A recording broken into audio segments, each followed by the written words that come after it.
Imagine going on vacation to the nation's capital, leaning over the iconic Lincoln Memorial reflecting pool, touching a piece of loose, peeling paint, and suddenly finding yourself in handcuffs.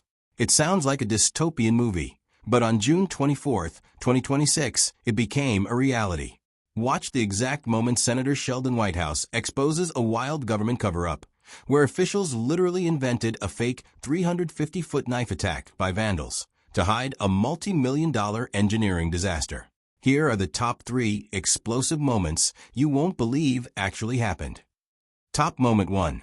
The invisible 350-foot gash. The park police are making arrests around the reflecting pool. The president has claimed that vandals, quoting him here, took some form of knife or blade and put a 250-foot-long gash into the beautiful facade of what took so much work, competence, and money to build and complete.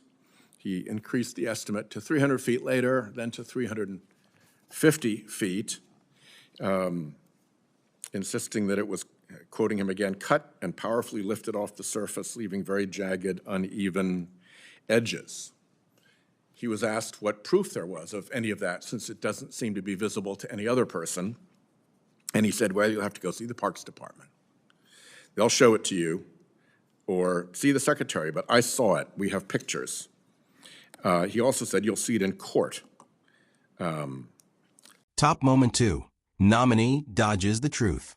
So you'd agree with me that arresting tourists to vindicate a political narrative, not because of any evidence of a crime, would be a wrong thing to do if that were what happened, correct? Senator, the U.S. Park Police is one of the most extraordinary and historic police departments in the United States, founded in 1789. And in the year that I've had the opportunity and pleasure and privilege and honor to work with them, I have been amazingly impressed by their professionalism, their training, their discipline, their service, and their duty and service to this district and the people that live here. Yeah, which is why these incidents seem so aggravating, and I'd like to ask you to respond to And that. consequently, sir, I would say that, and I think that all people would agree, that ensuring that law and order is maintained for anyone to apply, and I'm not saying that you are, that the U.S. Park Police in any way use political motivation to carry out their duties, I think would be unjust, and in some ways an egregious accusation. Top moment 3. Arrested over peeling paint. Mr. Lilly, the question is, was there vandalism? Did someone cut a 350-foot gash in the reflecting pool? And what vandalism did these individuals do? Is it really vandalism to pick a piece of floating peeled paint out of the reflection pool? People have run through the reflecting pool in the past.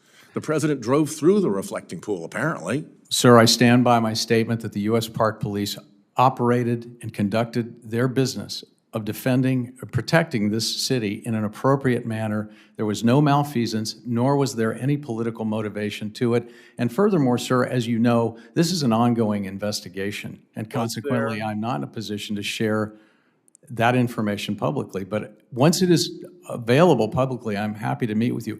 I met with you yesterday, sir. I'll meet with you anytime. Was there or was there not a 350-foot gash in the reflecting pool? Senator, I stand by my one now. I stand by my statement, sir. Your statement doesn't answer the question. I stand by my statement, sir. Okay, don't want to answer the question. I can see why you don't want to answer the question.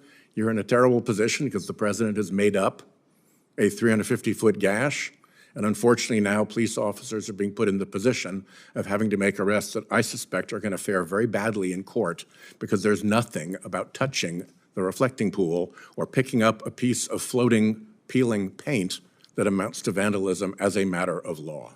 This June 24th, 2026, exchange between Senator Sheldon Whitehouse and nominee Kevin Lilly provides a stunning, high-stakes look at how political accountability can fail under intense media pressure.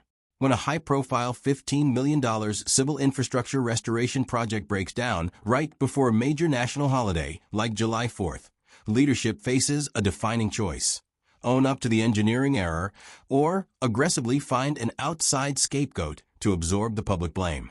As Senator Whitehouse systematically proved using direct records, the choice was made to fabricate a dramatic, completely invisible narrative of malicious vandalism, inventing a fictional 350-foot knife slash out of thin air to protect a political brand.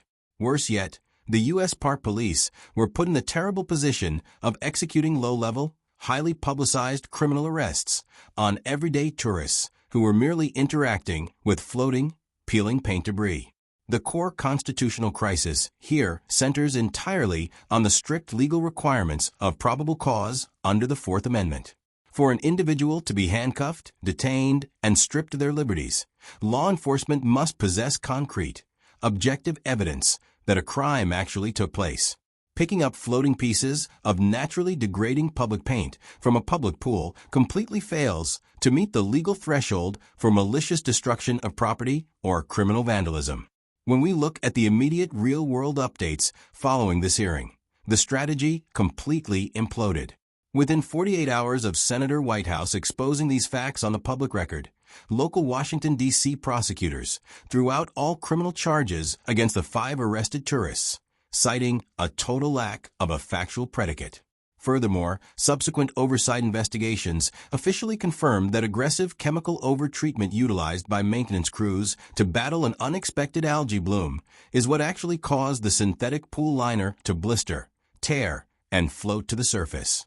Following this public exposure, the Department of the Interior was forced to pull the security directives, and Kevin Lilly's nomination faced severe gridlock in committee. This case remains a perfect textbook example of why intense congressional oversight is so vital to keeping our government institutions honest and protecting normal citizens from being weaponized to preserve a political image.